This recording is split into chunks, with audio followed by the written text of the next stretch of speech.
रामकृष्ण हरी माऊली. आज आपण निघालो आहोत पंढरपूर येथील श्री विठ्ठल रुक्मिणी मातेच्या दर्शनासाठी.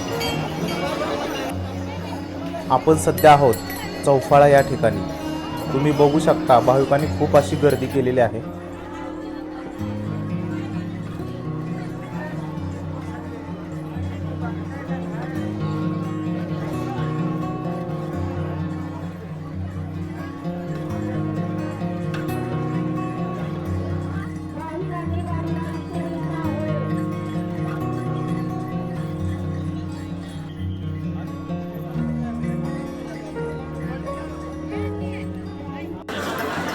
रामकृष्ण हरी माऊली. आज आपण आलो आहोत पंढरपूर या ठिकाणी श्री विठ्ठल आणि रुक्मिणींचं दर्शन घेण्यासाठी. आज मागेवारी म्हणजे जय एकादशी निमित्त भाविकांनी लाखोच्या संख्येत गर्दी केलेली दिसत आहे. आपण सध्या उभे आहोत श्री नामदेव पायरी या ठिकाणी. माऊली, टाळ, मृदंग आणि अभंग या आवाजात एक वेगळीच ऊर्जा आहे. इथे थकवा अजिबात जाणवत नाही.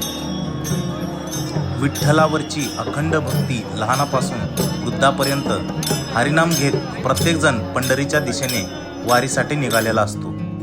श्री विठ्ठल आणि रुक्मिणी मातेचं दर्शन घेऊन आपण आलो आहोत भक्त पुंडलिकाचं दर्शन घेण्यासाठी. पुंडलिक हा विठ्ठलाचा भक्त होता. प्रचलित आख्यायिकानुसार पुंडलिक पंढरपुरात स्वतःच्या आईवडिलांची सेवा करीत असताना अचानक तेथे विठ्ठल म्हणजेच आपला पांडुरंग आला. त्याच्यासाठी पुंडलिकाने पुढे केलेल्या विटेवर तो कमरेवर हात ठेवून उभा राहिला. पंढरपूरच्या देवळात मूर्तिरूपाने विठ्ठल आजही तसाच उभा आहे असे मानले जाते. पंढरपूर आणि वारी हे भक्तीचे अविभाज्य प्रतीक आहे. 700हून अधिक वर्षाची ही परंपरा आजही तेवढ्याच श्रद्धेने आणि उत्साहाने साजरी केली जाते. दरवर्षी आषाढ महिन्यात आणि कार्तिक महिन्यात लाखो वारकरी महाराष्ट्रभरातून पंढरीच्या दिशेने निघतात.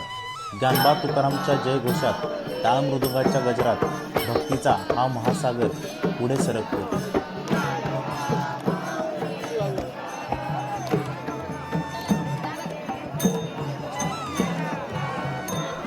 पंढरपूर हे भक्तांसाठी वर्षभर खुले असलेले एक पवित्र तीर्थक्षेत्र आहे.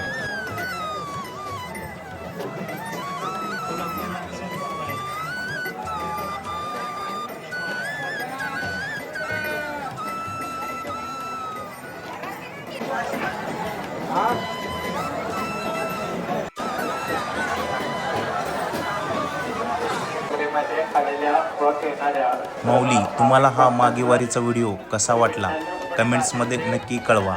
व्हिडिओ आवडल्यास लाईक करायला विसरू नका. तसेच चॅनल सबस्क्राईब करायला विसरू नका. बोला पुंडलिका वरदे हरी विठ्ठल श्री ज्ञानदेव तुकाराम पंढरीनाथ भगवान की जय.